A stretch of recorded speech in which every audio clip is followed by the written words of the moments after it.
தீபாவளி சாயந்தரமான இன்னைக்கு வட இந்தியர்கள் லக்ஷ்மி பூஜை, குபேரலக்ஷ்மி பூஜை பண்ணுவாங்க. நம்ம எல்லாரும் ரொம்ப விரும்பி பார்த்தா உள்ளம் கொள்ளை போகுதடாங்கிற ஒரு சீரியல்.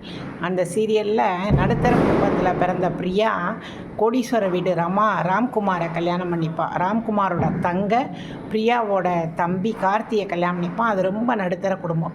இது பெரிய கோடீஸ்வர குடும்பம். 2 வீட்லேயும் லக்ஷ்மி பூஜை பண்ணுவாங்க. அந்த வீட்டுக்கு பண்டிட் வருவார், பெரிய கஜானாவை திறப்பாங்க, ரொம்ப அமர்க்களமாக பூஜை பண்ணுவாங்க. இவங்க வீட்டில் இவ கையில் போட்டிருக்க வளையல் வாங்கி அவங்க அப்பா வைப்பார். அடுப்படியிலேருந்து வானலி பாத்திரம் எல்லாம் கொண்டு வந்து வைப்பாங்க. அப்போ நந்திதா மாமனாரை கேட்பா, என்னப்பா அடுப்படி பாத்திரமெல்லாம் வைக்கிறீங்களேன்னு. அப்போ அவர் சொல்வார், இதுதாம்மா உண்மையான மகாலட்சுமி. இதில் சமைச்சு சாப்பிட்டு தானே நம்ம அன்னாடம் ரொம்ப வசதியாக இருக்கும், ஆரோக்கியமாக இருக்கும், நோயற்ற வாழ்வே குறைவற்ற செல்வம்னு சொல்வார்.